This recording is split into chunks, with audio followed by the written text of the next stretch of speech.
오늘 할 내용의 PPT가 총 70장이 넘어서 중요한 것만 이제 설명드리고 나머지는 좀 지나가도록 하겠습니다. 그래도 충분히 여러분이 1시간 내에 동물원의 문제점, 우리가 또 앞으로 동물원을 어떻게 바라봐야 할까, 거기에 대해서 잘 정리할 수 있도록 제가 도움을 드리도록 하겠습니다. 이 책은 동물원을 제가 다니기 시작하면서 느꼈던 것들을 많이 담고 있어요.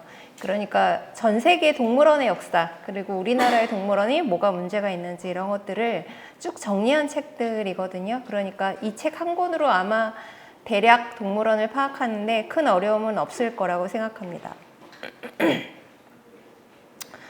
먼저 이 책 앞에는 동물원의 역사가 나와요. 사실 동물원의 역사는 고대부터 시작이 됐죠. 우리나라에도 당연히 있었고. 근데 동물원의 원래의 역사는 어떤 거냐면, 예를 들어 황제나 왕이나 귀족들이 어느 지역을 점령을 하면 거기서 굉장히 희귀한 동물들을 데리고 와요.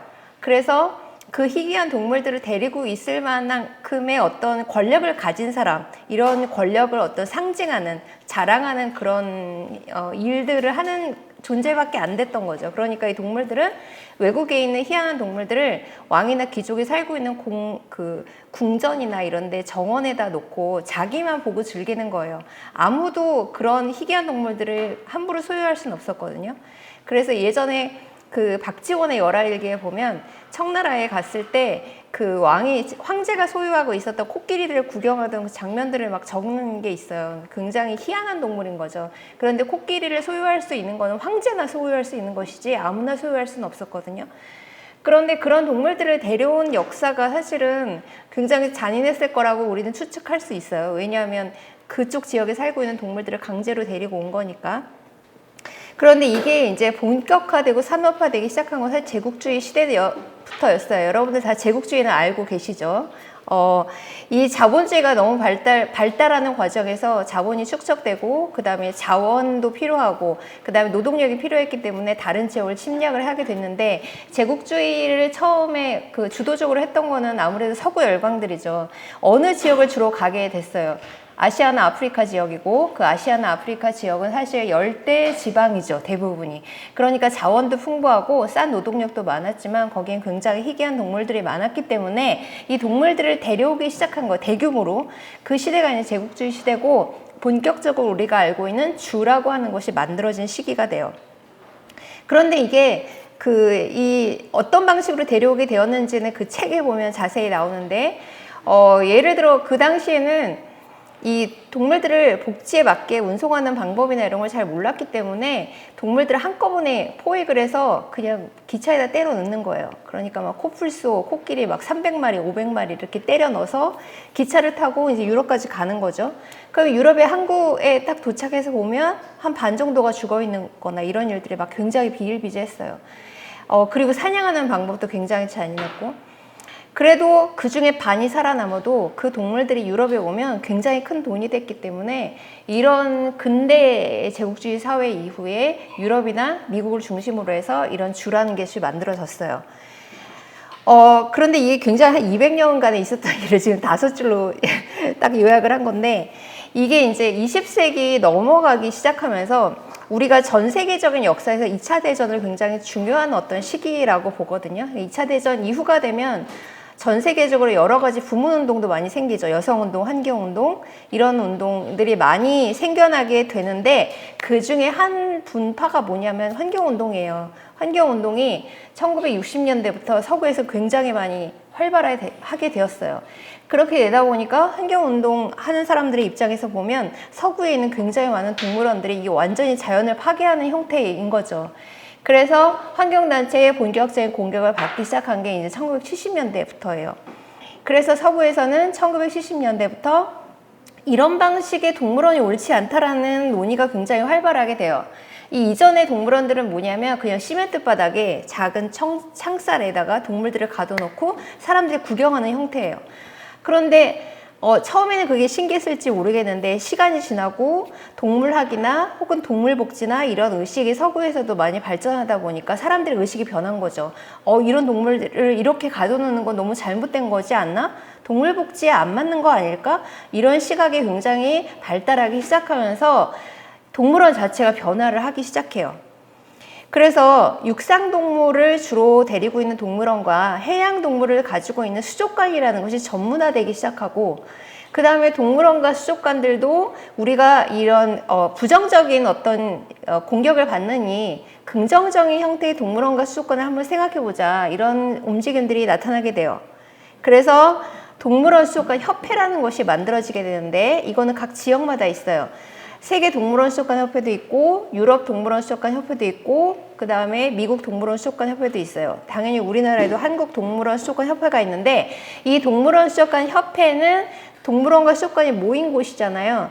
이런 모인 협회는 그 협회의 어떤 이념이라는 게 있죠. 이 이념 중에 뭐가 들어가게 됐냐면, 이 동물원과 수족관의 순기능은 결국 전 세계적으로 동물들이 굉장히 멸종위기에 속하게 됐는데, 이 멸종위기에 속한 종들을 잘 보호하는 역할을 하는 것이 동물원 수족관의 역할이고, 또 이 기후나 환경이 맞지 않는 곳에 인위적으로 가둬두다 보니까 동물들의 복지가 훼손될 여지가 있죠. 그래서 동물복지와 멸종위기 종의 보전이 세계동물원 수족관 협회에 굉장히 중요한 이념이 돼요. 하나의 의무가 된 거죠. 이게 이제 21세기까지 넘어오게 돼요. 그래서 전 세계 동물원과 수족관 중에 어느 곳도 자기네들이 동물을 학대한다고 내세우진 않아요. 이제 막 변화를 하려고 해요. 그럼 변화하는 과정에서 어떤 역할을 하는 것이 동물원 수족관의 원래 기능인가 라고 하면 보통 보전과 동물복지, 그 다음에 생물다양성, 생태계 보전, 이런 것들을 이야기해요. 그래서 여러분들이 그 책 뒤에 보면 동물원 수족관 협회 홈페이지가 나오는데 들어가서 보시면 그 동물원 수족관 협회의 이념들이 나와요. 항상 종보전과 동물복지는 항상 굉장히 중요한 키워드가 돼요. 그런데 사실은 공적인 기능만 수행을 하자니 사람들이 보고 동물들을 보면서 느끼는 즐거움도 있죠.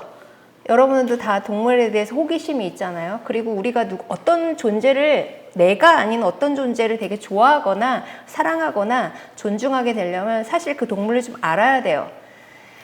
모르는 존재는 굉장히 두려움의 존재가 되잖아요. 그래서 이런 역할들도 해요. 동물원 수족관에 동물들이 있기 때문에 그 동물들을 보거나 혹은 있다는 것을 알리는 것만으로도 굉장히 교육적 효과가 있고, 사람들한테 동물을 보호해야 된다는 의식을 높일 수 있다. 하나의 교육 기능의 역할을 하게 되는 거죠. 그렇기 때문에 우리가 동물원 수족관을 평가할 때 중요한 기준은 뭐가 되냐면, 과연 동물원 수족관이 그 기능을 수행하고 있는가라는 질문을 던져볼 수 있어요.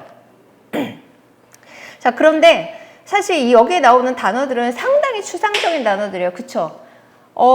동물보호가 뭐지? 동물복지가 뭐지? 생태계 보전은 어떻게 하는 거지? 교육적 기능은 뭐지? 이렇게 물어보면 그거는 사람마다 입장이나 기준이 다 다를 수밖에 없는 거예요. 굉장히 추상적인 단어예요. 그래서 추상적인 단어는 모든 걸 모호하게 만들죠. 잘 모르게 만들잖아. 그래서 이 잘 모르는 것들을 잘 알게끔 하기 위해서는 우리가 동물원을 바라보는 관점을 제대로 갖고 있어야 잘 볼 수 있어요. 사실 아는 만큼 보여요. 모르면 그냥 가면 그냥 동물들이 있다, 여기에 그칠 수 있지만 동물원의 원래 기능은 뭔데 뭐가 왜곡되어 있는 건지를 알면 이제 비판의 눈이 생기는 거죠. 그래서 그 기준으로 우리는 이걸 좀 비판해 나갈 거예요. 자, 복지평가의 원리는 5가지로 되어 있어요. 이 5가지는 사실 그냥 이 만든 역사가 상당히 오래되었어요. 2차 대전 이후에 유럽을 중심으로 해서 동물 복지라는 것이 좀 국가적인 정책으로 만들어지기 시작했는데, 처음에는 농장동물부터 시작됐어요. 먹는 동물, 돼지나 소, 닭 이런 동물들이 굉장히 열악한 환경에서 자랐는데, 열악한 환경에서 동물들을 키우고 그 동물들을 죽여서 우리가 식품으로 먹다 보니 건강상의 문제도 생기고 환경상의 문제가 생긴 거예요. 그래서 농장동물에게도 뭔가 복제를 주어야 한다라는 움직임이 2차 대전 이후에 영국에서 처음에 있었는데, 이 원리를 동물원에도 적용을 시켜요. 그래서 영국 환경식품농업부는 우리나라로 치면 농식품부와 환경부가 합쳐진 거예요. 영국의 행정부의 특징은 뭐냐면 이게 영국에서 구제역 사태가 난 이후에 농식품이라고 하는 것은 결국에는 지속 가능한 환경과 같이 가야 된다는 의미에서 이 두 가지의 정부 행정기관이 합쳐지게 되었어요. 그래서 여기에서 1981년에 현대동물원 운영 지침이라는 것을 만들었습니다. 5가지예요. 막 이렇게 열심히 설명을 하다 보니까 이런 생각이 드네요. 10대라고 했는데 굉장히 내용이 약간 어렵죠. 자, 조금만 기다리시고. 5가지가 있는데 이게 뭐냐면 사실 모든 동물이 있는 기관에 적용될 수 있는 5가지 법칙이라고 보시면 돼요. 적당한 물을 주어야 되고 탈수가 나지 않도록, 그 다음에 그 동물의 종에 맞는 음식을 줘야 돼요. 육식동물에게는 육식동물에 맞는 음식을 줘야 되고 초식동물에게는 초식동물에 맞는 음식을 줘야 되겠죠. 그 다음에 적당한 환경이라는 거는 그 종에 맞는 환경을 의미해요. 그러니까 추운 지방에 사는 동물들, 더운 지방에 사는 동물들, 온대 지방에 사는 동물들, 밀림에 사는 동물 다 환경이 다를 수밖에 없죠. 그 종에 맞는 환경을 제공해 준다. 그 다음에 동물의 건강관리는 그 동물이 전염병에 걸리지 않도록 백신을 주거나 혹은 정기적인 검진을 해서 비만이나 다른 문제가 생기지 않은지를 검사하거나 기생충 관리를 하거나 이런 것들을 의미하고요. 그 다음 가장 정상적인 행동을 표현할 수 있는 기회라는 건 뭐냐면 부자연스러운 행동을 할 수 있는 어떤 불편한 것을 주고 있지 않은지를 보는 거죠. 그래서 예를 들어서 굉장히 땅을 잘 파는 동물들이 있어요. 그런데 이건 본능적인 거거든요. 예를 들어 고양이가 사냥의 습성이 있는 것처럼 고양이는 사냥 습성이 있기 때문에 사냥 습성을 충족시키게 뭘 해줘요? 막 뭐 돌려주죠. 이렇게 돌려주는 걸 한다고요. 우리가 이걸 인리치먼트라고 하는데 땅 파는 걸 좋아하는 동물들이 있으면 땅 파는 습성을 충족하지 않으면 욕구가 충족이 안 돼요. 우리도 모든 인간들의 욕구라는 게 있잖아요. 그래서 동물들도 각 동물의 종에 맞는 욕구가 있는데 그 행동을 잘 표현할 수 있는 기회를 주고 있는가. 그 다음에 공포와 고통으로부터의 보호라고 했어요. 고통이라는 건 뭐냐면 신체적인 고통을 얘기해요. 페인을 의미하는데 공포라는 건 뭐냐면 정신적인 걸 의미하죠. 정신적으로나 신체적으로나 고통스러운 상황이 오지 않게끔 만들어준다. 이 5가지에 따라서 복지평가를 하고 있습니다. 그래서 제가 2012년부터 한국에 있는 동물원들을 다 다녔어요. 거의 모든 곳을 다 가본 것 같아요. 그렇게 해서 동물원을 구분을 해봤어요. 어떤 식으로 구분하는지는 사람마다 기준에 따라 다르겠지만 저는 일단 운영 주체에 따라 구분을 했어요. 운영 주체는 뭐냐면 시에서 운영하는 것을 우리가 공영동물원이라고 하고, 그러니까 예산을 들여서 시민의 예산을 들여서 하는 걸 공영동물원, 개인이나 기업이 하는 동물원을 사립동물원이라고 해요. 그래서 공영동물원의 대표적인 게 서울대공원 동물원이죠. 서울대공원 동물원은 서울시에서 운영하는 거예요. 그럼 서울대공원 동물원의 최고 책임자는 누가 되는 거죠? 서울시장이 되는 거죠. 네. 그런데 에버랜드 같은 곳은 삼성에서 운영하고 있기 때문에 이것은 사립동물원이라고 불러요. 개인 기업에서 하는 것. 그 다음에 여러 가지 동물원들이 있는데 실내체험동물원, 이동동물원, 굉장히 작은 형태의 동물원들이 있어요. 이 동물원이 무슨 문제점을 가졌는지는 제가 차츰 설명드리도록 하겠습니다. 자, 공영동물원의 위기는 어떤 의미냐면 시에서 예산을 들여서 동물원을 만드는데 여러분 공영동물원 서울대공원 동물원 들어갈 때 입장료가 얼마인지 아세요? 5,000원? 아니에요. 많이 올랐어요. 5,000원이에요. 현재는 올랐는데 그 올라가는 것도 너무너무 힘들게 올렸어요. 왜냐하면 이 서울대공원 동물원은 공원에 속해 있거든요. 그러니까 공원이라고 하는 거는 공원의 입장료는 기준이 있어요. 시마다. 그런데 동물원만 특별히 입장료를 많이 받을 수가 없어요. 대부분의 공원의 수준에 맞춰야 되기 때문에 그런데 공원에 속해 있다 보니까 공원의 한켠에 시민들이 공원에 놀러 왔다가 동물을 보는 형태의 동물원인 거죠. 그러니까 동물원이 공원의 밑에 있는 거예요. 그래서 대공원장이 동물원장보다 직급이 높아요. 그래서 동물들을 위한 복지를 만들기가 굉장히 어려워요. 사실 공원의 한 부분이기 때문에. 그래서 시의회에서 예산을 막 올려주기가 굉장히 어려운 거예요. 동물원이라는 것이 특별한 곳이고 예산이 많이 들어가야 되고 돈이 많이 필요해 라는 것이 잘 설득이 안 되기 때문에. 그래서 굉장히 오래되고 낙후되어 있고요. 그 다음에 예전에는 동물원이 만들어졌을 때 동물원에 와서 뭘 하냐면 처음에 코끼리 보고 사자 보고 호랑이 보고 여러 동물들을 그냥 구경하는 거예요. 저도 동물원에 가보면 한 뭐 5초 정도 여기 있다가 이쪽으로 옮기고 잠깐 동물을 보는 거죠. 시민들의 목적은 많은 동물들을 그냥 보는 거지 그 동물 하나하나를 관찰하는 것은 아니기 때문에 어떤 동물원이 가장 좋은 동물원이었냐면 많은 동물을 보유하고 있는 동물원이 좋은 동물원이었어요. 그러다 보니까 동물사별로 격차가 굉장히 심했고 입장료도 낮고 그 다음에 운영하는 사람들이 공무원이고 공무원들은 아시다시피 2년에 한 번씩 옮겨 다녀요. 그러니까 동물원에 오래 일하는 공무원들이 별로 없어요. 그래서 전문적인 인력 구조가 굉장히 부족한 위기에 처해 있어요. 제가 사진을 많이 보여드릴 건데 대표적인 게 이제 이런 거예요.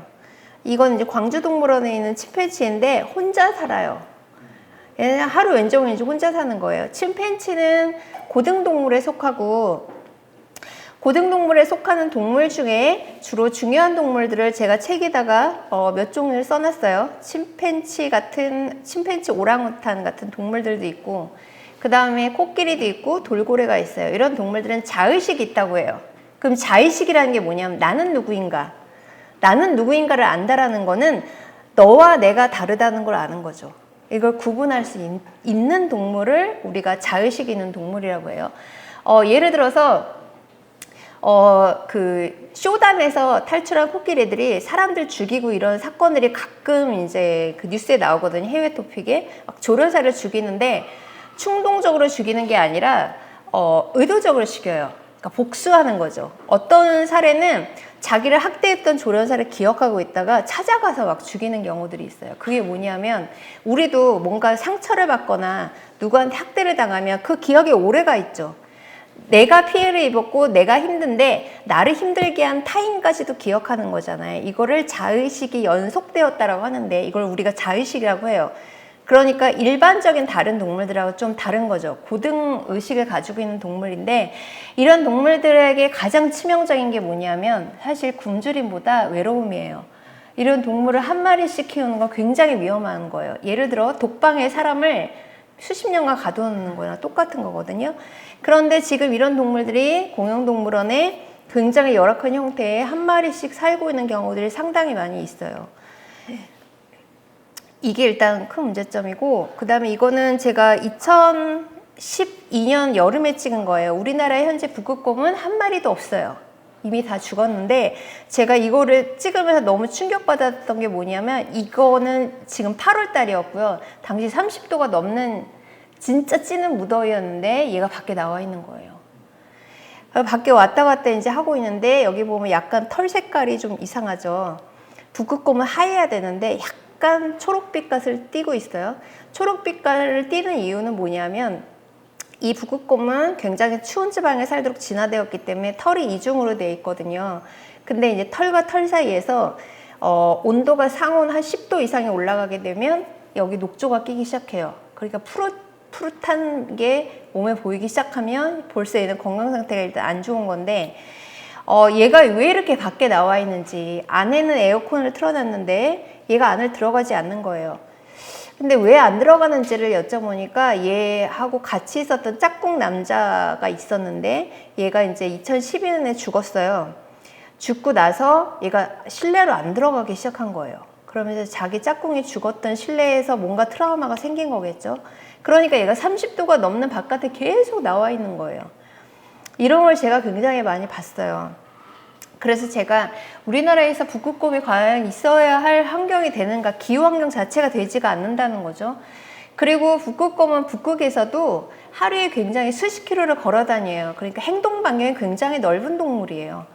이런 동물들이 굉장히 좁은 곳에 갇혀서 우리나라처럼 여름에 엄청 무더운 곳에 산다는 거는 이거는 옳지 않은 거지. 이런 이야기를 지금은 할 수 있지만 2012년 당시에도 굉장히 사람들한테 이건 쇼킹한 이야기였어요. 왜냐하면 그때 당시에 동물원에 있는 사람들은 모든 동물들을 다 보유하고 있는 걸 너무나 당연하게 생각했어요.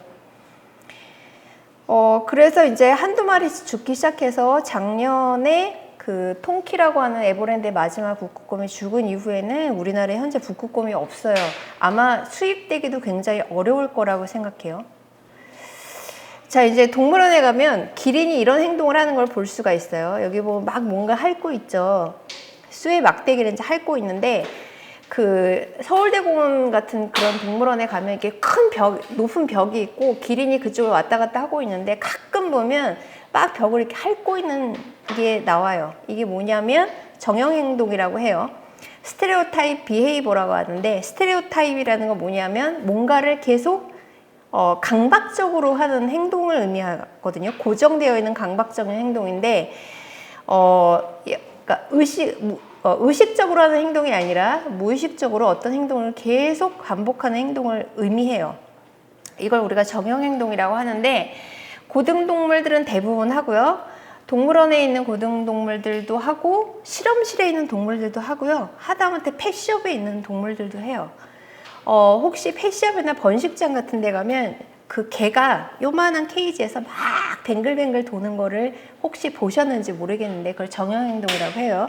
의도가 없는 거죠. 근데 뭔가를 반복해요. 이건 뭘 의미하냐면, 예를 들어 그 자폐증 환자들이나 약간 정신질환을 앓는 사람들이 막 몸을 흔드는 걸 혹시 영화나 이런 데서 보신 적 있으세요? 비슷해요. 막 몸을 흔들어요. 근데 이게 종마다 달라요. 코끼리는 이렇게 고개를 흔들거나, 혹은 막 왔다 갔다 하거나, 혹은 그 표범이나 이런 그 고양이과 동물들은 모서리를 왔다 갔다 해요. 그 다음 늑대는 막 원을 그리고요. 늑대나 개과 동물들은 원을 그리고, 기린은 뭔가를 핥아요. 그러니까 굉장히 강박적인 행동을 계속하는 거죠. 왜 사람도 이렇게 불안하면 막 손톱 뜯는 것처럼 이런 행동들을 하는데, 이건 두 가지 의미가 있어요. 이 동물이 스트레스를 엄청 많이 받고 있다. 그 동시에 이 환경에 적응하려고는 뭔가 노력을 하는 거예요. 그러니까 이 동물이 고등동물이라는 걸 의미하는데, 제가 이런 동물들이 정형행동을 안 하는 걸 거의 못 봤어요. 거의 대부분 100%. 코끼리는 100% 해요. 최근 들어서 서울대공원 동물원에서 그 호랑이사가 좀 변화를 하면서 활발하게 노는 호랑이를 제가 처음 봤어요. 대부분 잠을 자거나 대부분 왔다 갔다 하는 정형행동을 하거든요. 거의 99.9%가 하고 있어요. 이게 우리나라 동물원의 가장 큰 문제점이에요. 그런데 이런 동물원에 가면 대부분 시민들이 기린도 보고 코끼리도 보고 호랑이도 보고 사자도 보고 이 동물 저 동물 다 봐야 되니까 한 동물에게 들어가야 되는 투자를 할 수가 없는 거예요. 돈을 많이 쓸 수가 없어요. 그래서 사실 굉장히 열악한 지방에 있는 동물원에 가서 보면 투자가 안 돼서 거의 사료값 이 정도밖에 안 되는 경우들이 많이 있는 거죠. 자, 이거는 그 아까 에버랜드 되게 재밌잖아요. 근데 에버랜드 가서 제가 처음에 굉장히 신기했던 게 뭐냐면, 거기 버드 파크라는 게 있어요. 그래서 주로 새들만 전시되어 있는데 창살이 없어요. 혹시 기억나세요? 창살이 없어요. 근데 새가 안 날아가고 있어요. 되게 신기하죠. 그게 뭐냐면, 새를 못 나르게 날개를 자르는 거예요. 이렇게 비상날개를 이 부분을 잘라주면 새가 균형을 못 잡아서 날지를 못하게 하거든요. 그런데 여러분들이 만약에 애완조류를 키우게 되면 1년에 한 번 정도 동물병원에 가야 돼요. 그래서 이제 깃털을 잘라줘요. 이거 다듬는 거죠. 다듬는 이유는 조류는 우리랑 인간이랑 시각이 좀 다르기 때문에 잘못하면 날다가 벽에 부딪혀 죽을 수 있거든요. 창문에 부딪혀서 죽을 수 있기 때문에 집에서 키우는 애완조류들은 날개를 다듬어 줘야 돼요. 1년에 한 번씩. 그렇지 않으면 생명이 위험하기 때문에. 그런데 동물원에 있는 이런 조류는 한두 마리가 아니에요. 수백 마리거든요. 수천 마리죠, 어떻게 보면. 이 동물들을 1년에 한 번씩 수의사들의 깃털을 자른다고 생각해 보세요. 이게 잘 자를 수가 있나. 자르는 과정에서 문제가 생길 수도 있고 다칠 수도 있고, 그 다음에 주로 날아야 되는 동물들이 날지 못하고 땅에만 있는데, 여기 보면 그 약간 물가가 있잖아요. 그래가지고 날지 못하고 주로 지상에서만 살다 보니까 발에 문제가, 질병이 많이 생겨요. 그러니까 항상 모든 게 이게 후유증이 생기는 거죠. 자, 지방에 있는 동물원에 가서 보면 대부분 이런 형태예요. 여기 보면 약간 파란색으로 색칠해 놨죠.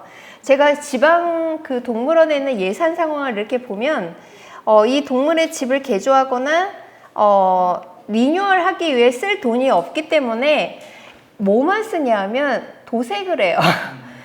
그러니까 이 낡아가지고 창살에 막 녹이 슬면 거기다 색깔만 칠하는 거예요. 그러니까 이거는 고칠 수가 없으니, 고칠 돈이 없으니까 색깔만 칠해 놓은 거죠. 그런데 이런 형태의 동물원은 말하자면 유럽으로 치면 70년대, 1970년대 동물원이에요. 그러니까 우리나라는 동물원이 지방에 있는 동물원일수록 1970년대 유럽의 동물원들에서 아직도 크게 벗어나지 않고 있어요. 그런데 여기 보면 굉장히 전시관이 낡았는데 창살도 굉장히 빼곡하게 있죠. 그러니까 사실 동물이 잘 안 보여요. 사람들은 잠시 거기 있는 걸 보는 거죠. 아, 원숭이야. 원숭이가 잘 보이지도 않아요. 그런데 창살을 이렇게 빼곡하게 해놓은 이유는 뭐냐면 사실 안전 문제예요. 사람들이 가까이 다가가서 동물들한테 다치거나 할 수 있기 때문에 사람도 동물도 안전하게, 그러나 기술이 발달되어 있지 않는 곳에서 이런 형태의 전시관밖에 만들 수 없는 거예요. 이런 데서는 동물을 잘 보는 것도 아니고 관찰하는 것도 아니고 배우는 것도 아니고 굉장히 낡은 형태인 거죠. 정말 옛날 시대의 구식이에요. 아직도 이런 동물원이 지방에 가면 굉장히 많이 있어요. 자, 인기 있는 동물이라고 하면 이거는 전국적으로 동물원에 관련해서 시민들 앙케이트 조사하면 항상 나오는 건데, 코끼리, 사자, 호랑이 이런 동물들을 좋아하다 보니까 인기가 없는 동물원 전시관은 전혀 예산 투자가 안 돼요. 그래서 어떤 동물에 가장 예산 투자가 안 되냐 하면 조류예요. 여러분 새 보러 동물원 가는 사람 많지 않죠. 진짜 좋아하는 사람이 아니고서는 거의 없거든요. 그리고 독수리 같은 동물들은 사실 뭐 아주 희한한 동물은 아니기 때문에 독수리를 보러 동물원에 가진 않아요. 그러니까 100% 모든 동물원이 이런 맹금류나 조류관은 굉장히 열악한 거죠. 여기 보면 여러분 앵무새 이렇게 세 장 보셨어요? 그러니까 맹금류관인데 앵무새 3장을 좀 크게 해놓은 거랑 비슷해요. 이 안에 이렇게 보면 독수리가 날 수 있는 공간은 없어요. 날 수가 없고요. 왜냐하면 이게 날개를 쫙 펼치면 한 3m 정도 되는데 이 지름 자체가 한 뭐 7, 8m 밖에 안 되기 때문에 뭐 이렇게 날 수는 없죠. 그래서 이 독수리는 하루 종일 횃대에서 올라갔다 내려갔다 올라갔다 내려갔다 이것만 할 수밖에 없는 거예요. 그러니까 너무 많은 동물들을 한꺼번에 전시하다 보니까 인기가 없는 동물들은 이런 곳에 살 수밖에 없고요. 자, 그 다음에 여러분들이 동물원에 가면 안내문을 보시면 그 안내문은 동물원의 얼굴이에요. 그 동물원에 무슨 문제가 있었는지는 동물원의 안내판을 보시면 다 나와요. 여기 보면 동물들에게 먹이를 주지 마세요. 이물질을 던지지 마세요. 근데 보면 이물질을 굉장히 정확하게 자세히 써놨죠. 돌, 깡통, 비닐, 나무까지. 이렇게 자세히 썼다는 거는 누군가가 돌과 깡통과 비닐과 나뭇가지를 던졌다는 거예요. 저는 뻥튀기도 받고 새우깡도 받고요. 그게 전시관에서 발견이 된 거죠. 그래서 동물들이 가장 많이 죽는 계절이 있어요. 언제냐면 봄과 가을이에요. 소풍이 싹 지나가고 나면 동물들이 월요병을 앓고요. 소풍 후가 되면 대부분 어떤 질병을 앓게 되냐면 설사나 구토를 시작해요. 이게 사람들이 던져준 뭔가를 먹은 거야. 그런데 동물들이 설사나 구토를 시작하면 원인을 파악하는 것보다 일단 그걸 막는 게 중요해요. 왜냐하면 설사가 계속되면 탈수가 나기 시작하기 때문에. 그럼 이제 설사를 멈추게 하다가 이게 일주일이 지나도 안 멈추기 시작하면 사실상 거의 폐사한다고 보시면 돼요. 예전에는 동물원에 가면 되게 아파 보이는 동물이 있으면 얘 아픈 것 같아요 라고 제가 말씀을 드렸는데 이제는 제가 그걸 안 하게 됐어요. 안 하게 된 이유는 뭐냐면 제가 동물원에 있는 모든 동물들이 치료되지 않는다는 걸 알고 나서부터는 안 하게 됐어요. 동물들을 치료할 수가 없어요. 수의사 숫자가 한두 명밖에 안 되고 하다못해 수의사가 없는 동물원도 있어요. 그런데 동물은 수백 마리, 수천 마리라고요. 그 동물들을 어떻게 돌봐요?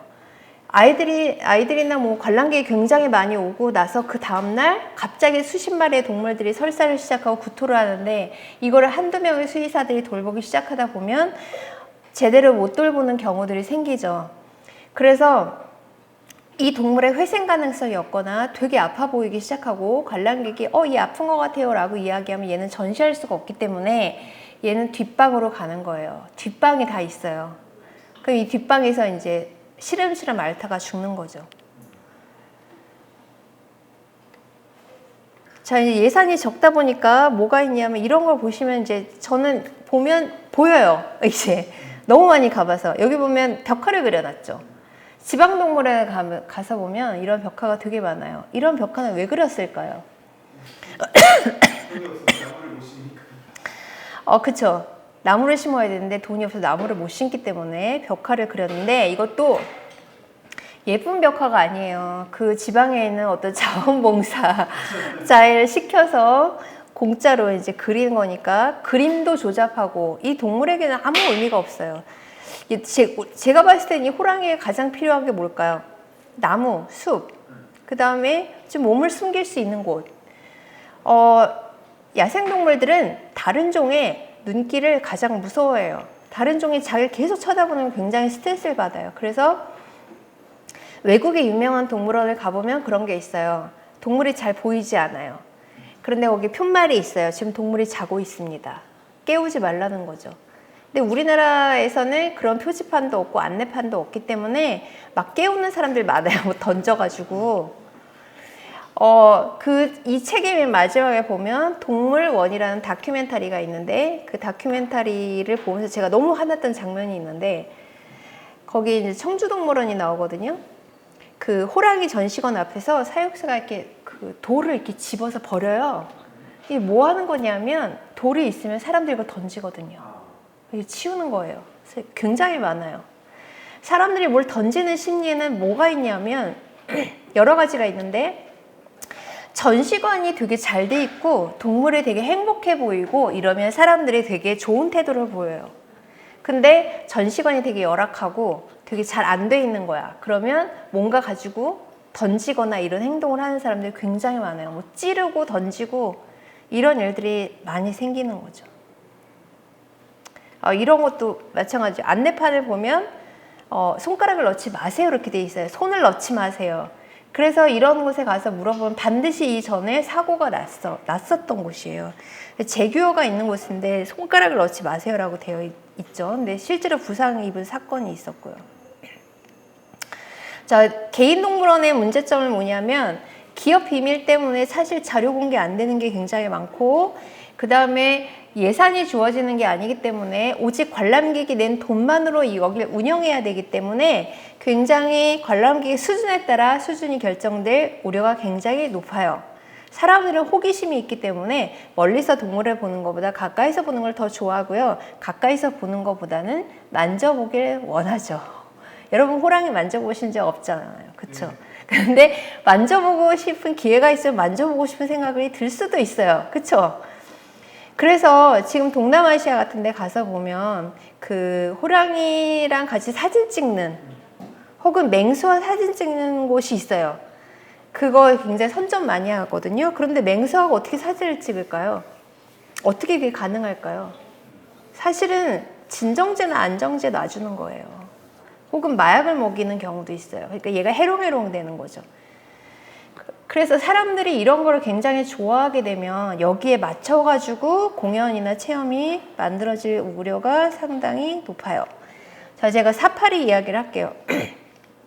아까 이렇게 조그만 전시관에 가둬놓는 거는 되게 좋지 않다 이런 이야기를 하니까 사람들이 이렇게 얘기해요. 사파리를 만들면 되지 않겠어? 그런데 이제 사파리가 가지고 있는 원래 의미는 어떤 거냐면 우리가 원래 사파리는 우리가 케냐를 가야 돼요. 케냐를 가서 동물들이 있는 곳에 우리가 들어가는 거죠. 원래 사파리의 의미는. 그런데 우리나라는 호랑이나 사자가 안 살잖아요. 그러니까 여기서 만든 사파리는 동물들이 자연스럽게 사는 곳에 인간이 들어간 게 아니라 사실은 만들어 놓은 거예요. 그런데 단지 벽이 없는 거죠. 그럼 벽이 없는데 어떻게 동물과 동물이 서로를 공격하지 않을까? 자세히 이렇게 보면 사람들은 차를 타고 지나가니까 잘 모르지만 이렇게 전압선이 있어요. 이 전압선이 어느 정도의 전류가 흐르는지를 물어보니까 닿으면 죽는 건 아닌데 굉장히 기분 나쁜 느낌이 나는 거 있죠. 그러니까 접근을 못 하도록. 그래서 차를 타고 쓱 지나가면 호랑이도 볼 수 있고 곰도 볼 수 있고 다 볼 수 있는 거죠. 자, 이제 체험동물원은 제가 드린 책 안에 나와 있어요. 이건 제가 전국에 있는 체험동물원을 조사한 건데요. 거의 다가 아니라 다 그렇죠. 100% 개인이 운영하는 동물원이에요. 이런 동물원은 시에서 예산을 주는 게 아니고 대기업에서 운영하는 것이 아니기 때문에 오직 관람객이는 돈만으로 운영을 해야 돼요.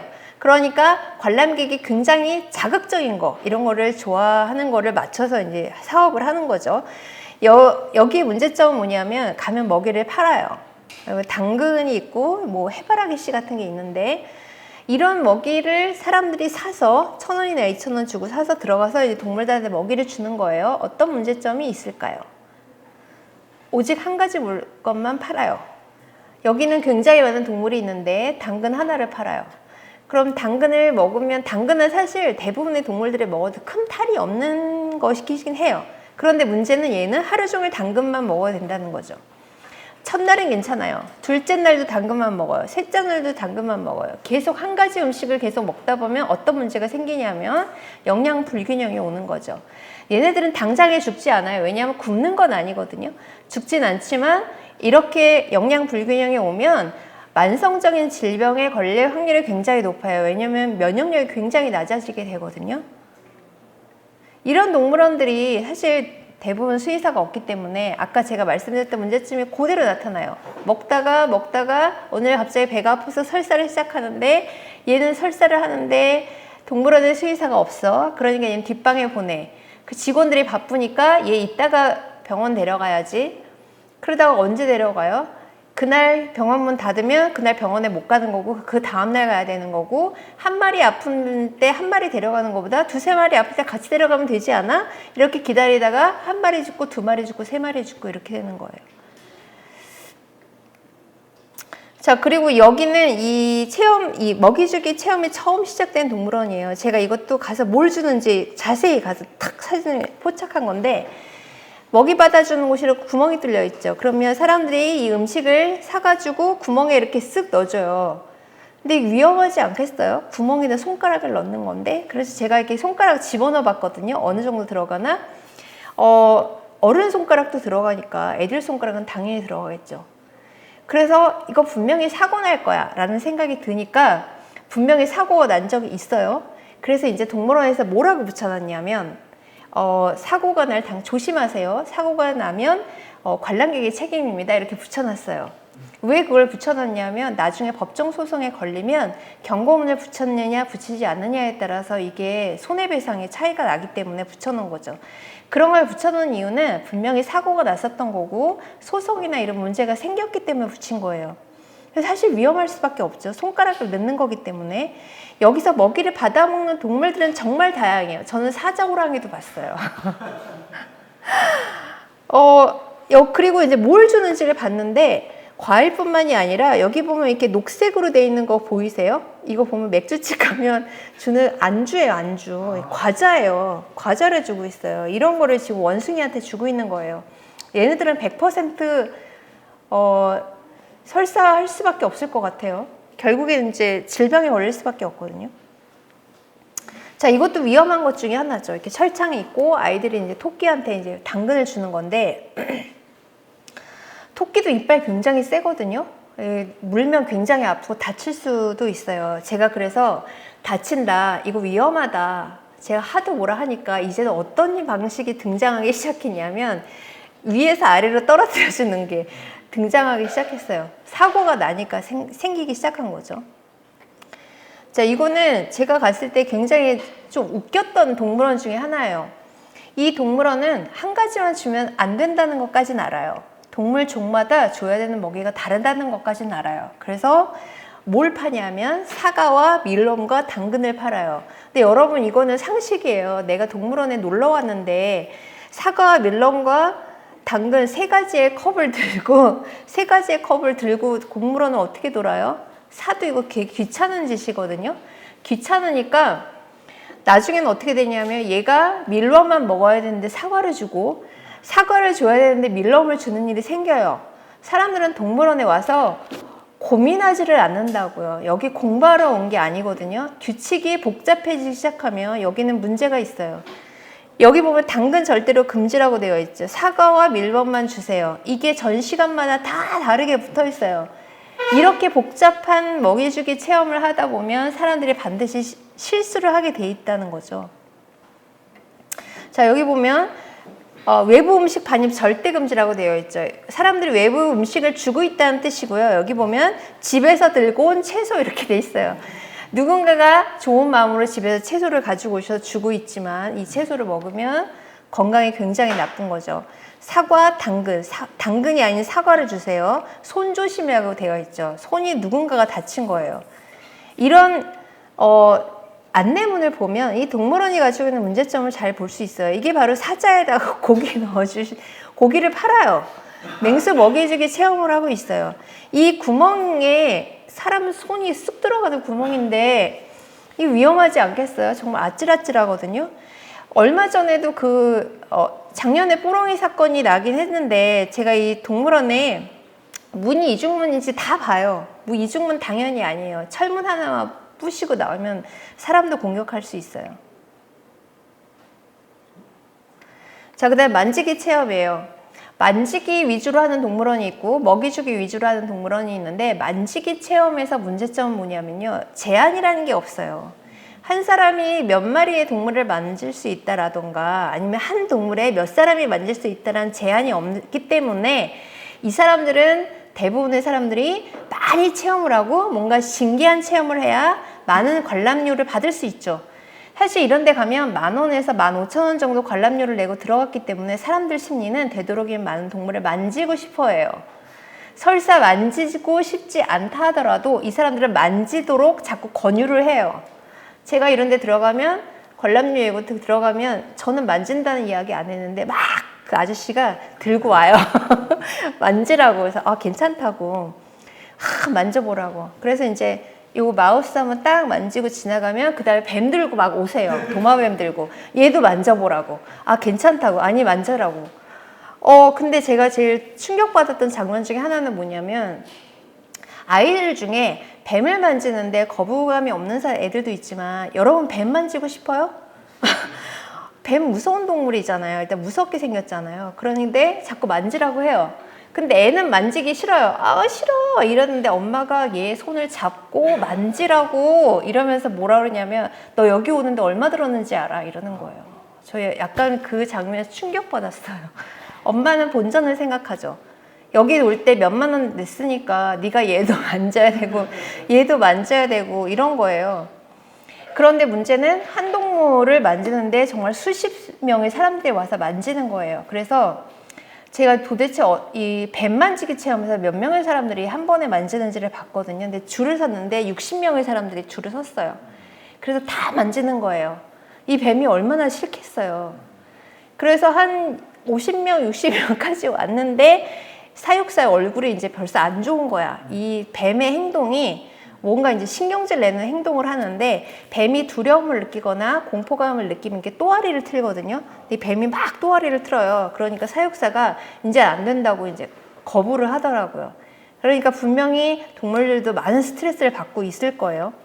와서 만지라 그러고 이것도 만지라 그러고 만져보라 그러고 막 권유를 하시는 거죠. 자, 이건 조류 체험장이고요. 이 조류 체험장도 사실은 이 문제를 제기한 것도 제가 처음으로 제기를 했어요. 안 된다고 한 이유는 뭐냐면 관찰을 해서 보니까 새 모이를 사서 체험장 안으로 딱 들어가요. 그럼 모이를 이제 위에다 놓으면 새들이 막 와서 쪼거든요. 근데 이게 굉장히 간질간질해요. 이게 조류 체험장이에요. 그런데 어떤 문제점을 제가 발견하게 됐냐면 모이가 땅바닥으로 떨어져요. 그럼 새들이 땅으로 내려오죠. 근데 사람들이 많으면 이 새가 어떻게 되죠? 밟혀 죽어요. 밟혀 죽을 것 같다는 생각이 들었어요. 그래서 죽을 것 같은데요 이랬더니 그 직원이 굉장히 얼굴이 확 변하는 거예요. 분명히 죽은 사건이 있었겠죠. 그래서 그 이후에 어떤 동물원에 갔더니 조류 체험장에 뭐가 생겼냐면 어떤 아주머니 직원이 빗자루를 들고 서 있어요. 네. 그래서 조류 체험을 하고 밑에 모이가 떨어지면 잽싸게 이걸 쓸어 담는 거예요. 왜 제가 이런 말씀을 드리냐면 내가 문제 제기를 하지 않았으면 그 동물원이 스스로 알아서 그렇게 방어하지 않았을 거예요. 누군가가 문제가 있다고 이야기하니까 자기들도 그 문제가 뭔지를 알아요. 그래서 그걸 고치기 시작하는 거예요. 동물원들이 스스로 고치지 않아요. 누군가가 문제 제기를 해야 고치는 거예요. 그래서 이런 게 점점 없어지기 시작해요. 그래서 빗자루는 아줌마도 등장하고 요새는 뭐가 등장했냐면 사람들이 안으로 들어가지 못하게 해요. 대신 여기다 구멍을 뚫어놨어요. 그래서 사람들이 손을 내밀어요. 그러면 안에는 못 들어가지만 새들이 여기 와서 이제 먹이만 먹고 가는 거죠. 이런 형태로 바뀌고 있어요. 이것도 이제 구멍 뚫어놓고 먹이 주는 거, 그다음 만지기 체험하는 거 전혀 제어가 없고요. 제가 나눠드린 책에 보면 뒤에 인수공통 전염병에 대한 이야기가 나와요. 인수공통 전염병이라는 건 사람과 동물 사이에 옮겨 다니는 전염병을 의미하는데 이런 곳에 문제가 뭐냐면 여기서 동물 막 만져요. 그 옆에 가서 주스 마셔요. 햄버거 먹어요. 손 씻지 않고. 그래서 외국에서는 어떻게 하는지를 제가 가이드를 보니까 영국에서는 만지기 체험하고 나서 바로 손 씻어요. 그 다음에 먹을 거 먹어요. 그 다음에 또 손 씻고 그 다음에 체험해야 돼요. 그 다음에 나이별로 다 달라요. 그러니까 어린 나이일수록 동물들을 함부로 만질 수 있기 때문에 직원이 붙는 직원 수가 더 달라져요. 직원들이 다 붙어서 감시하는 거죠.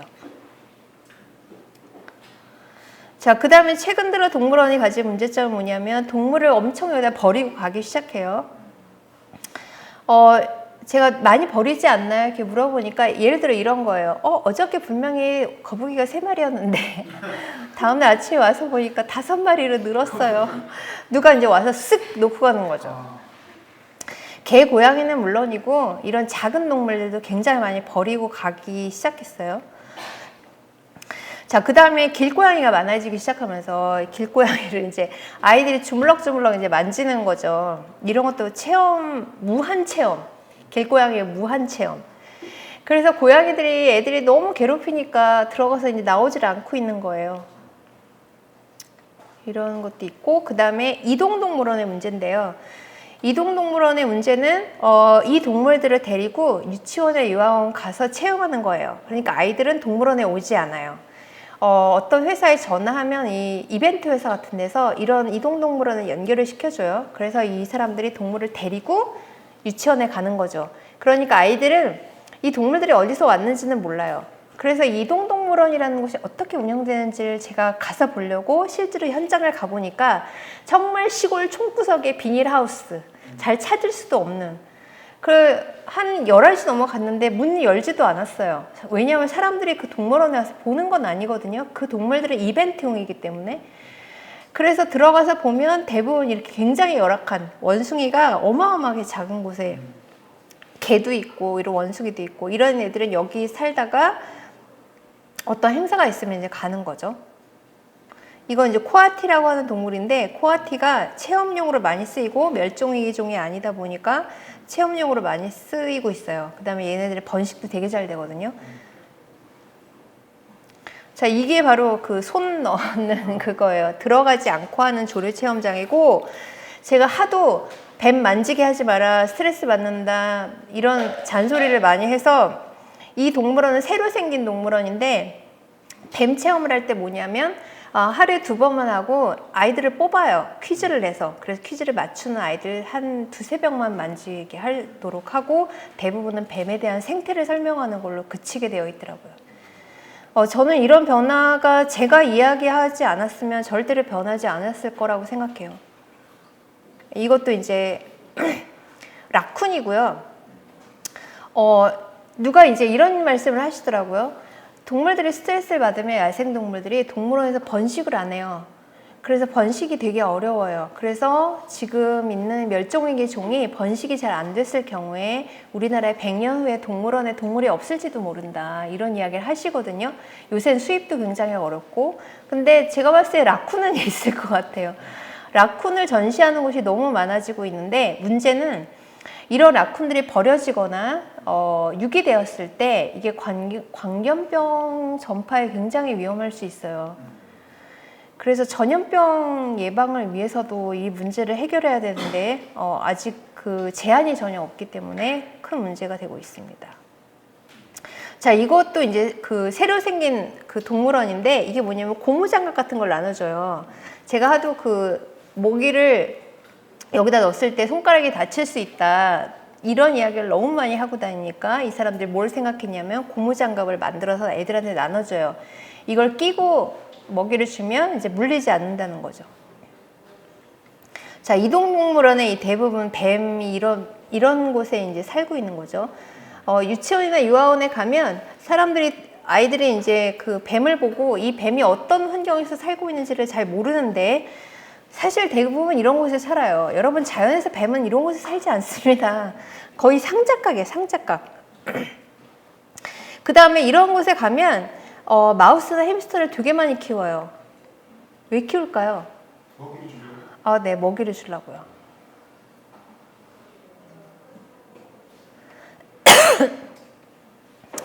자, 제가 이제 그 특별히 관리해야 되는 동물 중에 코끼리와 돌고래 이야기만 하고 끝내도록 할게요. 제가 한국 동물원에는 코끼리들을 전부 조사한 적이 있어요. 자, 조사 시기는 현장 조사를 했고 정보공개 신청을 했는데 정보공개를 주지 않으셔서 실제로 어떻게 하는지는 전혀 알 수 없었지만 연락을 안 주시거나 수신을 거부하시거나 대부분 이렇게 해서 환경부를 통해서 정보를 확인하였습니다. 제가 동물원에 있는 코끼리를 관찰한 결과 보통 하루 왼종일 코끼리가 뭘 하는지를 보려고 5시간씩 총 15시간씩 관찰을 했어요. 그래서 그 결과를 이제 보여드릴 텐데 그거를 보여드리기 전에 훈련 과정에 대해서 제가 잠깐 소개를 해드릴게요. 이거를 잘 이해해야 동물원에 살고 있는 코끼리를 잘 이해할 수 있어요. 왼쪽에 보면 뾰족하게 생긴 게 보이시죠? 이걸 불훅이라고 불러요. 이 동남아시아에 가면 코끼리들 훈련하는 곳이 있어요. 지금도 동남아시아에 가면 코끼리 타는 트레킹이 있죠.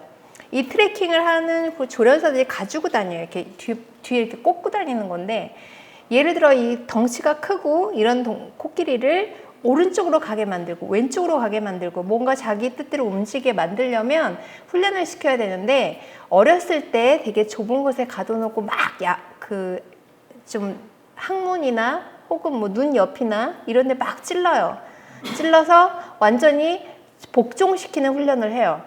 그러면 코끼리는 요 뾰족한 게 자기 몸에 닿는 순간 이 사람 말을 들어야 된다고 생각하기 때문에 이 불훅을 가지고 이렇게 훈련을 시켜요. 트레킹에 동원되는 모든 코끼리들은 다 이런 훈련 과정을 거치거든요.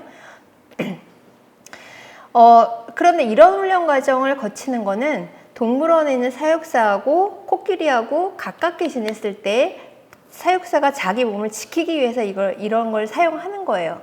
그런데 이런 걸 사용하는 거는 코끼리한테도 사육사한테도 굉장히 불행한 일이죠. 서로에게 스트레스를 주는 거죠. 미국에서 실제로 조사를 했는데 공사 현장에서 일하는 노동자들 많이 다치잖아요. 근데 이런 노동자보다 사망률이 더 높은 게 코끼리 사육사래요. 코끼리 사육사들이 굉장히 많이 다치거나 죽어요. 우리나라에서도 죽은 적이 있었고, 자기가 코끼리를 돌보거나 혹은 건강검진을 해야 될 때 코끼리한테 다가가기가 굉장히 어렵기 때문에 이 과정에서 코끼리가 예를 들어 코를 휙 하면 거기에 맞아서 나가 떨어질 정도로 얘가 힘이 세기 때문에, 그래서 이런 이걸 자유접촉이라고 하거든요. 이렇게 불훅을 사용했을 때 코끼리한테 스트레스를 많이 줄 수 있기 때문에 이거를 보호접촉 훈련으로 바꾸는 훈련을 시작해요. 이걸 미국에서 동물원에서 처음으로 시작했는데 여기 보면 훈련틀이 있죠. 훈련틀이 있고 훈련틀을 사이로 두고 사육사가 위험하게 코끼리에 다가가지 않는 형태에서 먹이를 주면서 긍정적 방식으로 훈련해요. 이걸 긍정적 강화 훈련이라고 해요. 긍정적 강화 훈련은 실험실에서도 하고 개한테도 하고 모든 동물들이 해요. 여기 보면 오른쪽에 수의사가 코끼리 발 만지는 게 보이시죠? 이게 뭐냐면 보호틀을 사이에 두고 위험하지 않은 형태로 긍정적 방식으로 훈련을 해서 수의사가 코끼리의 발을 보는 거예요.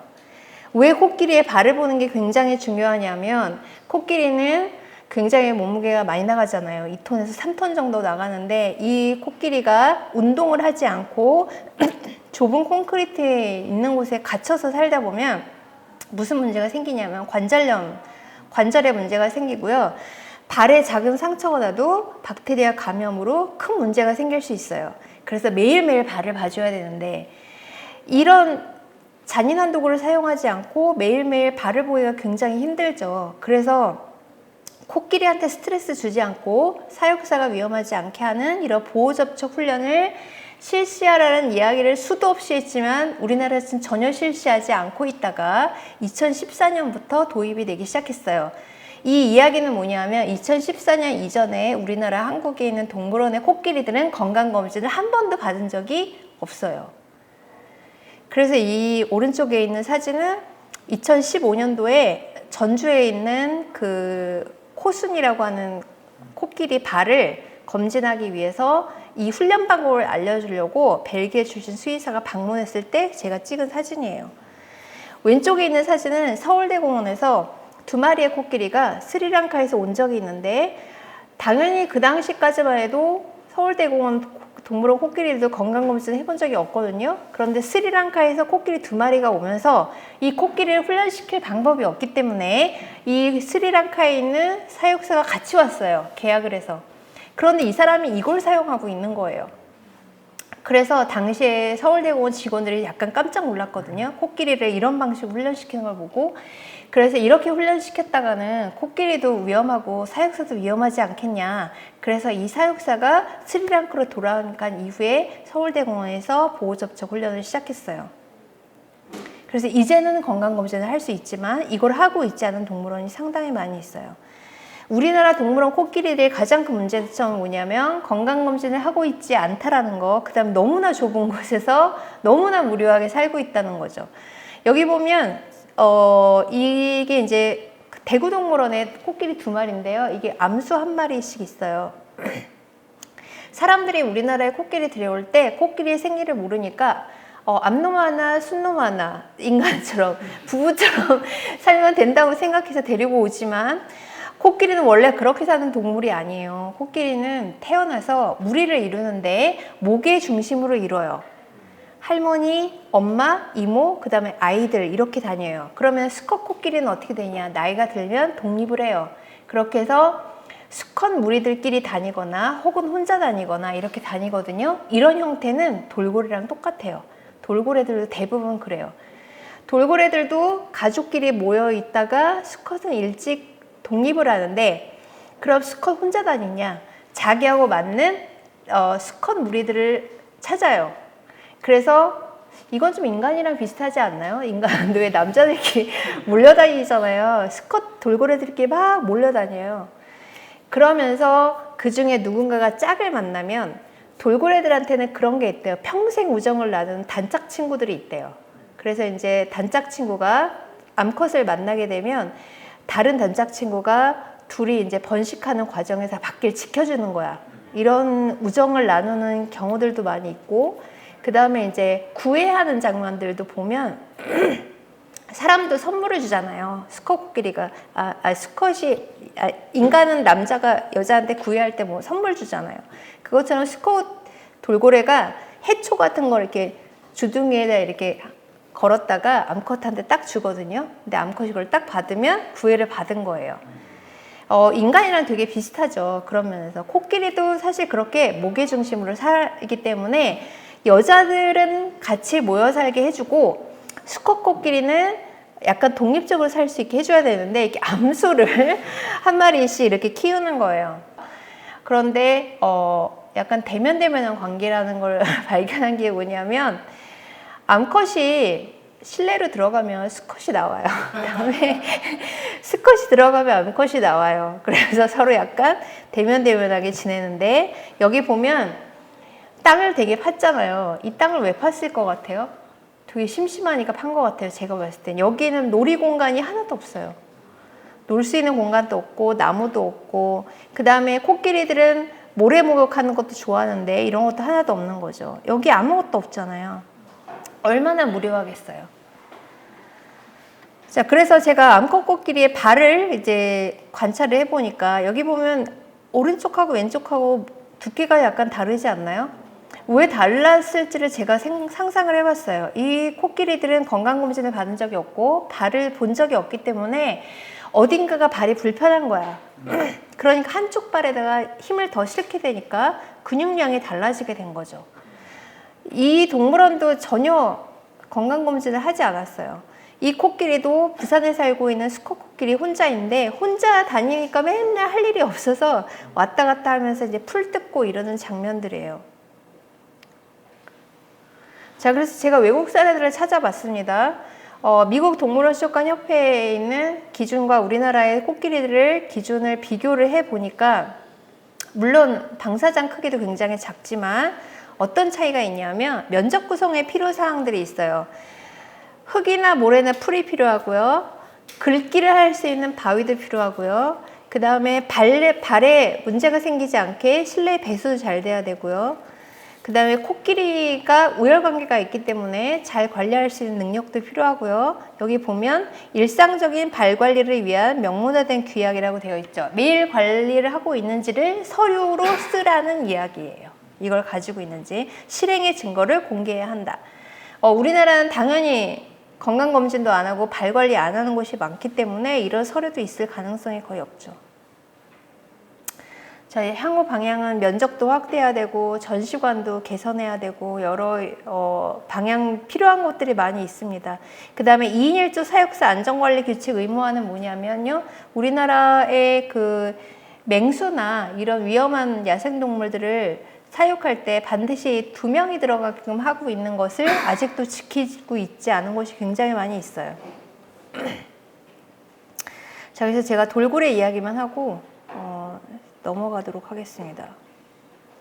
자, 동물 공연 이야기도 책에 나와 있으니까 자세히 읽어보시면 되고, 자, 동물쇼는 왜 좋지 않은가? 간단하게 정리해 드리면요. 고등동물만 이용해요.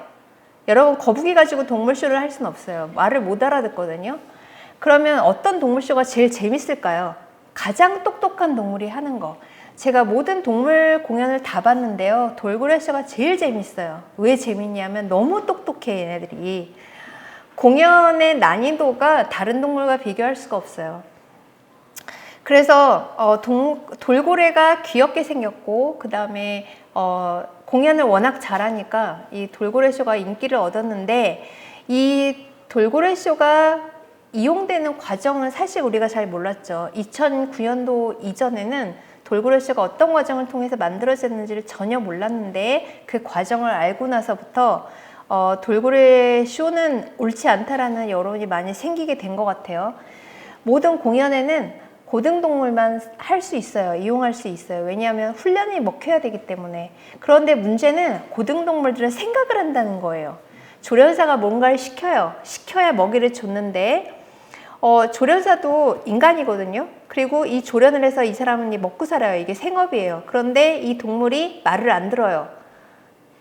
뭔가 일을 하기 싫은 날이 있잖아. 공부하기 싫은 날, 일하기 싫은 날. 그래서 말을 안 듣기 시작하면 이 사람이 사람이기 때문에 화를 내기 시작해요. 화를 내거나 심지어는 학대를 해요. 워낙 똑똑한 동물이기 때문에 그거로부터 마음의 상처를 받아요. 미국에 그 되게 유명한 그 블랙피쉬라고 하는 다큐멘터리가 있는데 거기에 보면 사람을 죽인 범고래가 나오거든요. 이 범고래는 총 3명의 사람을 여태까지 죽였는데 그 죽인 과정들을 이렇게 보면 얘는 복수를 한 거지 충동적으로 죽인 게 아니에요. 그래서 그 다큐멘터리를 보고 한 돌고래 사육사가 무슨 얘기를 했냐면 분명히 학대 과정이 있었을 거다.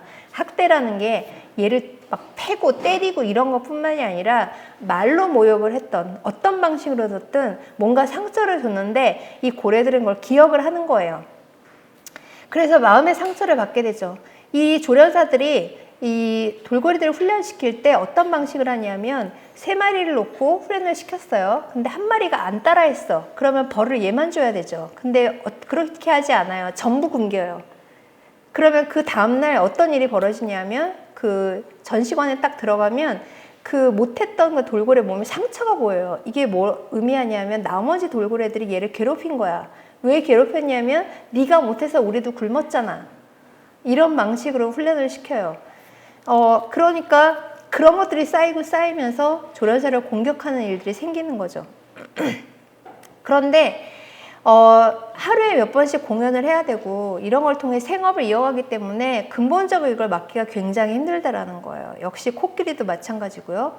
그리고 공연이라고 하는 거는 여러분 요새는 다큐멘터리가 굉장히 좋아졌지만 70년대, 80년대 다큐멘터리 되게 재미없었어요. 동물의 왕국 되게 재미없었거든요. 왜 재미없었는지 아세요?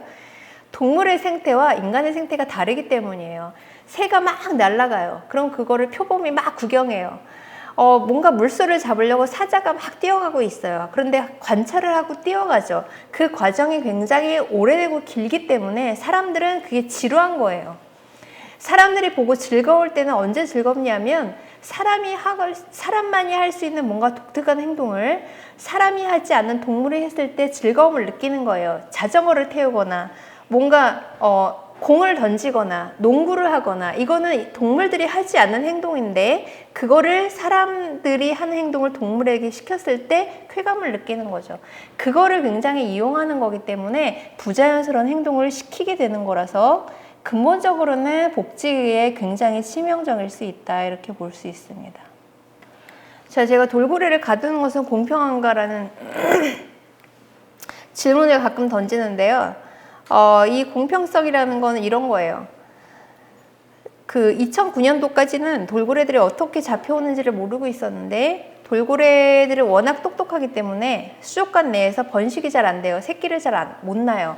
그러니까 99.9%가 다 야생에서 잡아오는 건데 돌고래들은 제가 아까 설명드렸듯이 굉장히 똑똑하고 무리를 지어 살아가는 동물인데 이 무리 지어 다니는 동물들을 잡을 때 돌고래 이렇게 머리 위에 이렇게 툭 튀어나와 있는 부분이 있잖아요. 이게 여기서 초음파가 나가거든요. 이 초음파가 하는 역할은 뭐냐면 그 바다에 있는 여러 그 물고기들 떼들을 포착하는 역할을 해요.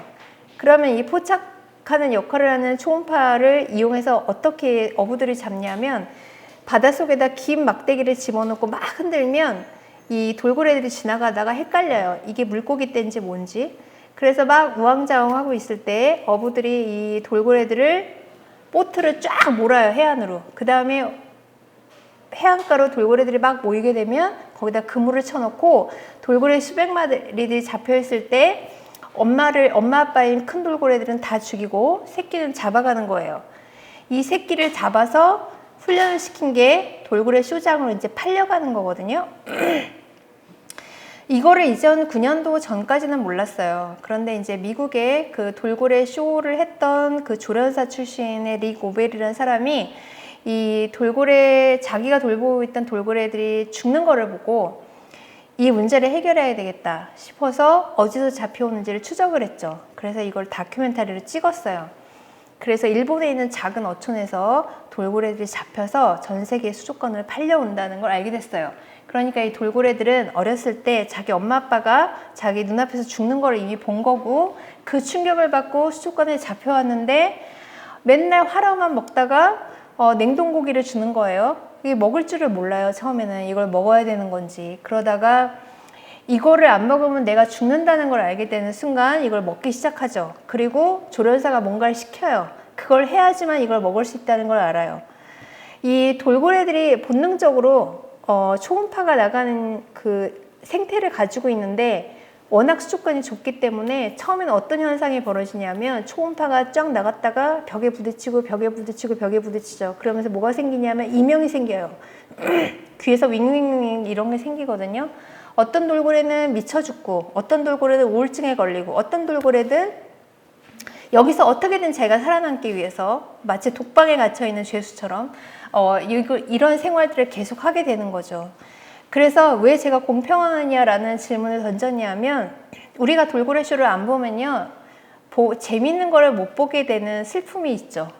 이게 약간 손해일 수도 있다고 생각하는데 그런데 우리가 겪는 손해와 돌고래가 거기서 엄마 아빠가 죽는 거를 눈앞에서 보는 충격을 받아서 이 좁은 곳에 갇혀서 냉동고기를 먹으면서 그렇게 우울하게 살아가는 것 어떤 것이 더 큰 고통인가를 한번 비교를 해봤을 때 우리가 겪는 고통이 훨씬 작은 것 같다는 생각이 드는 거예요.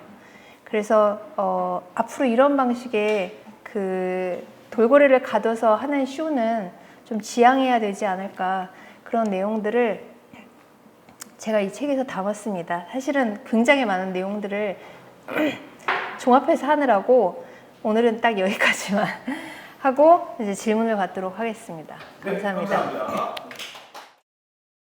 그 서구가 동물복지나 이런 동물원 복지에 뭐랄까 시작하게 된 계기? 이런 거잖아요.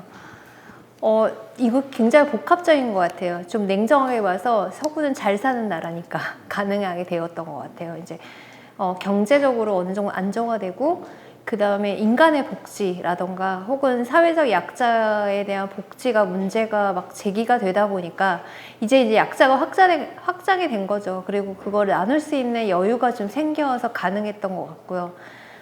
우리나라는 고속 성장을 하다 보니까 그게 있다는 건 아는데 그게 이제 하루아침에 만들어지는 건 아니잖아요. 단순히 우리가 잘 살게 되었다고 해서 이런 제도가 막 만들어지는 게 아니라 그 나라의 어떤 뭐 철학, 역사, 문화 이런 것들이 복합적으로 좀 가능해야 이 동물복지라는 게 실현이 되는데, 우리는 되게 겉만 알고 있기 때문에 아직 실현되기가 상당히 어려운, 그래서 막 헛바퀴를 돌고 있는 뭐 그런 상황인 것 같아요. 그래서 60년대, 70년대 서양에서 주로 환경운동, 여성운동, 뭐 흑인 인권운동 이렇게 일어났던 거는 그게 아직도 해결이 안 된 부분도 많이 있지만 결국에 그걸 따라가다 보면 동물 얘기가 나올 수밖에 없었던 거겠죠. 네. 그리고 일본의 동물복지는 상당히 복잡해요. 그러니까 어느 나라를 가보든 예전에는 단순하게 생각했던 게 그 나라에 가서 보면 상당히 복잡한 문화와 상당히 복잡한 역사 상황이 좀 있다는 생각이 드는데, 어떤 면에서 보면 일본이 굉장히 동물복지가 잘 돼 있는데 역시 아시아에 또 한계는 또 있다는 생각이 들어요. 그런데 이 세상 어느 동물원도 완벽한 동물원은 없더라고요. 되게 유명한 동물원에 가도 좋은 건 엄청 좋은데 열악한 건 또 열악한 거예요. 그게 이제 처음부터 동물원이라는 게 계획적으로 만들어진 게 아니라 처음에 만들어진 걸 계속 리뉴얼하고 바꾸고 그러면서 어떤 것은 앞서가고 어떤 것은 좀 후진적이고 이런 측면이 아마 일본에도 있는 것 같고, 그리고 일본이 아무래도 뭐 미국하고는 이 땅덩어리 자체가 비교가 안 되니까 동물원의 규모는 다 작아요. 작지만 제가 봤을 때 소프트웨어적인 측면에서는 되게 앞서가는 게 많은데, 그게 일본인들이 가지고 있는 어떤 특성 같은 게 있는 것 같아요. 이 일본 사람들은 일단 위생, 청결, 그 다음에 SOP, 매뉴얼 이런 굉장히 중요하게 생각하는 나라다 보니까 규모나 앞에서 보는 어떤 삐까뻔쩍한 그런 것보다 매뉴얼을 만들어 놓고 우리가 잘 지키고 있는가, 그 사람들한테 굉장히 중요한 거거든요. 모든 요소가 다 그래요. 그러니까 들여다보면 소프트웨어는 굉장히 탄탄한 것들이 굉장히 많이 있죠. 그래서 그런 거는 일본한테 많이 배울 점이 좀 있는 것 같고, 그렇지만 서양에서 말하는 동물복지와 일본의 동물복지는 또 다른 측면이 좀 있는 것 같고요. 어떤 거에서는 좀 발전하지 않은 측면도 있지만 사실 뭐 유기견이나 고양이 문제 이런 것도 일본이 또 앞서가는 측면도 있거든요. 여러 가지 측면이 좀 있는 것 같아요. 아니 동물 사오는 거 다 돈인데 죽이지 않고 잘 데리고 있으면 되지 그거를 방치해서 왜 죽이냐. 왜냐하면 걔네들을 치료해서 드는 비용보다 사오는 게 더 싸니까요. 네, 싸니까 그래요. 싼 동물들이 있어요. 번식 잘 되고. 그러니까 예를 들어 라쿤, 토끼 이런 동물들은 번식이 엄청 잘 되거든요. 염소나 양. 그러니까 이런 동물들은 체험용으로 많이 써요. 위험하지도 않고. 근데 체험용으로 쓰다가 어느 날 아프기 시작하면 잘 치료 안 해줘요. 왜냐면 새끼 정말 잘 낳거든요. 그런 경제적인 문제가 좀 있어요. 그리고 관람객 수준이 결국 동물원 수준이에요. 제가 가면은 표지판, 안내판 이런 것들 굉장히 디테일한 부분을 많이 보는 이유가 뭐냐면 그 지역에 오는 사람들의 수준이 거기에 딱 드러나거든요. 그러니까 이게 그 동물복지 문제라는 거는 돈의 문제, 예산의 문제가 당연히 들어가고 돈이 들어갈 수밖에 없는 부분이 있고, 또 어떤 면에서 보면 강력한 법이 필요한 부분도 있어요. 언제 그걸 다 민주적 질서 절차를 다 지키고 이 사람 저 사람 거 다 들어줘가지고는 이 원칙을 지켜서 예산을 쏟아부을 수가 없기 때문에 어느 정도는 강제력이고 강한 법들이 필요하지만 여기에는 반드시 국민 수준이라는 게 필요하죠. 그래서 특히 지방으로 갈수록 이게 동물 문제는 우리나라는 특히 중앙과 지방과의 격차가 엄청 심한 나라잖아요. 그러니까 지방에 가면 정말 끔찍한 일들이 너무 많이 벌어져요. 그나마 서울이나 주변에 있는 곳에 가면 사람들이 동물을 대하는 태도가 확실히 다르긴 한데 지방에 가서 보면 계속 동물원은 열악해지고 투자는 안 되고 그러니까 사람들은 동물들한테 더 함부로 대하고 외국인 노동자들 그 다음에 할머니 할아버지들 이런 분들밖에 없어요. 근데 할머니 할아버지가 그때 당시에 동물이라고 하는 거는 다 동물원 가면 다 돌 던지는 그걸로 알고 계셨던 분들이기 때문에 그게 계속 반복이 되는 거죠. 그래서 이 예산이 많이 들어가는데 동물복지에 계속 예산을 쓰느니 인간을 위해서 쓰고 차라리 없애는 게 낫지 않을까. 그거는 제가 수없이 이 마음속으로 외쳤던 거. 이렇게 하려면 그냥 다 때려쳐. 이거 정말 수도 없이 이런 생각을 많이 했는데 동물이 현재 있기 때문에 이걸 없애기가 너무 힘든 거예요. 근데 저는 그렇게 생각해요. 당연히 동물도 중요하지만 인간의 복지, 우리나라가 인간 복지가 잘 돼 있는 또 나라는 아니잖아요. 아직 해결해야 될 문제가 많이 있는데 이거를 동물을 위해서라기보다 저는 인간을 위해서 투자가 필요하다고 생각해요. 왜냐하면 우리 아이들이 동물원에 가고 있거든요. 동물원의 환경이 너무 열악하면 애들이 동물들한테 함부로 대해요. 그런데 조금씩 리뉴얼된 곳을 가서 보면, 그러니까 뭐 서울대공원 호랑이사 같은 거에 리뉴얼돼서 가서 보면 되게 멋있거든요.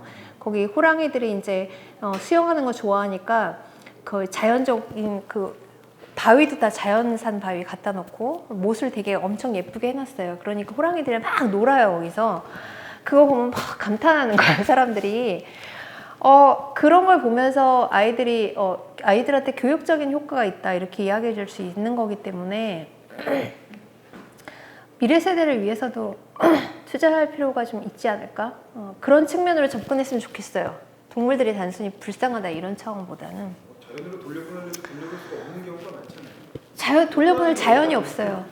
우리가 호랑이를 푼다 해도 호랑이가 돌아가서 갈 자연이 없고, 그 다음에 밀렵꾼들이 많기 때문에 또 자연도 위험하고 여러 문제가 또 많이 있죠. 생태계는 계속 파괴되고 있고.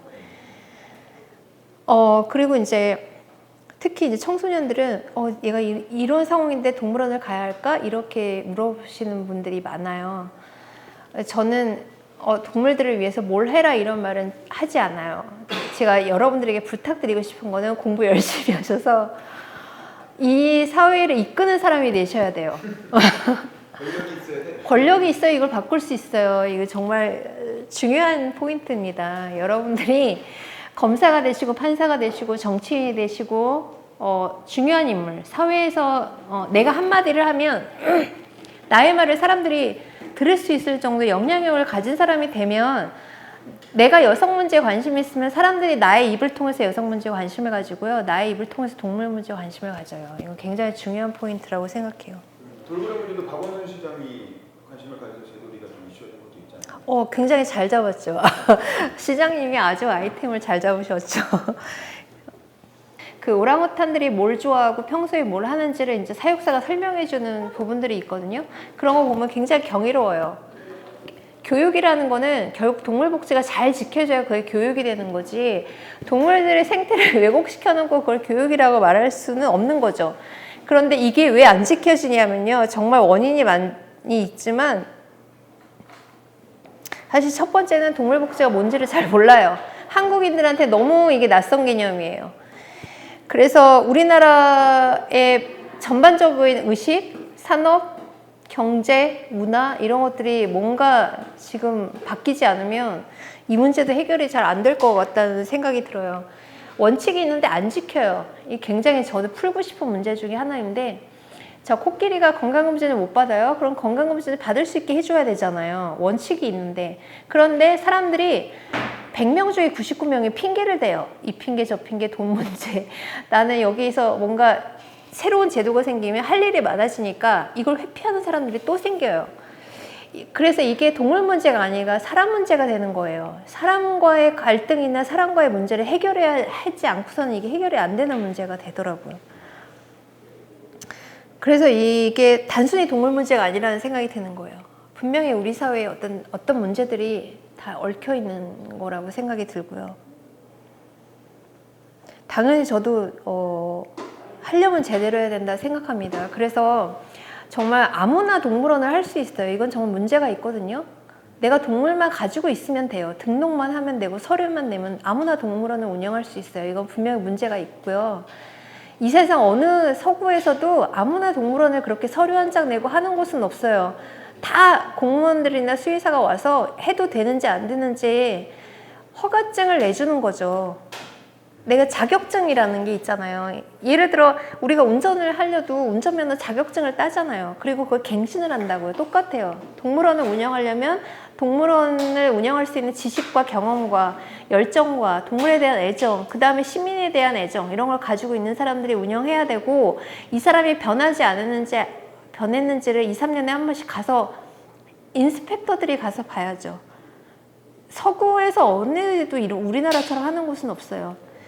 이거를 하려고 그러면 온갖 업자들이 난리를 치고 협박전화를 하고 이러니까 이게 바뀌지 않고, 그런데 이제 정치인들은 그런 사람들이 눈치만 보고, 표에 관심을 가지는 것도 중요하지만 정치인들이 그런 걸 좀 알아야죠. 우리 아이들의 문제예요. 이거는 우리나라 문화 수준의 문제인 거고요.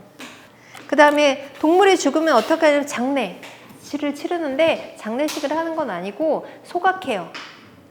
법적으로 소각하게 되어 있어요. 그 다음에 왜 돌고래 엄마를 왜 죽이냐면 엄마는 쓸 데가 없거든요. 엄마 아빠처럼 큰 돌고래는 훈련이 안 돼요. 그래서 데려가 봐야 소용이 없어요. 그래서 그냥 죽이는 거예요. 고기로 먹는 거 아니에요? 그래서 이제 그거를 고래고기에 섞어서 팔았다가 문제가 되죠. 돌고래 고기는 원래 안 먹는데 일본 사람들 고래고기를 먹잖아요. 그래서 거기다 이제 섞어가지고 팔다가 이제 걸린 적이 있죠. 그 다음에 사실 부모님으로서 체험은 많이 필요하죠. 근데 이전에는 잘 몰랐으니까 이런 곳에 이제 데리고 다니거나 다 이렇게 했어요. 근데 꼭 가면 뭐 나쁘다 이렇게 생각하진 않는데, 어떤 관점을 가지고 가느냐는 부모님이 먼저 설명해 주시면 좋을 것 같아요. 여기 예를 들어 저 코끼리가 되게 불쌍하게 느꼈어 라고 하면 한번 대화를 나눠보시는 것도 좋은 것 같아요. 그럼 우리가 이 코끼리를 위해서 앞으로 뭘 해야 될까? 이런 거는 중요한 문제인 것 같아요. 자, 예를 들어 우리나라 모든 부모님들이 아이들이 돈을 많이 벌고 좋은 직업을 가지길 원하잖아요. 근데 그게 단지 너의 행복과 너의 이익을 위해서 뿐만이 아니라 우리가 살고 있는 이웃들을 위해서 해야 되는 어떤 공적인 임무를 가지기 위해서 좋은 직업을 갖는 것과 마찬가지로 이후에 훌륭한 직업인이 돼서 코끼리를 도울 수 있는 방법을 생각해 볼 수도 있는 거고요. 그런 것도 좀 중요하다고 생각하고요. 그 다음에 선진국 동물원들은 이런 문제 다 갖고 있어요. 근데 결국엔 이게 경험이에요. 이 문제를 다 극복한 거예요, 그 사람들은. 그래서 예를 들어 좁은데 이렇게 창살을 가두는 게 아니라 일단 창살을 없애고 면적을 넓게 한 다음에 사람들이 딱 와서 보면 자연인 것처럼 좀 뭔가 멋있어 보이게 만드는 창살 없는 형태의 그런 동물원들을 만들고 있죠. 그 다음에 이제 동물들이 사람들의 시선을 계속 받지 않게 뭐 나무나 이런 가림막 같은 거 많이 만들어주고, 사람들이 동물을 못 봤을 때 서운해하지 않도록 안내문 같은 게 많이 되어 있어요. 지금 동물이 자고 있으니 깨우지 말아달라 이렇게. 근데 사람들이 그걸 보면서 서양 사람들은 이렇게 별로 신경들 내진 않아요. 이게 서로한테 공존하는 방법이라는 걸 알기 때문에. 끝. 네. 네. 네, 감사합니다. 감사합니다.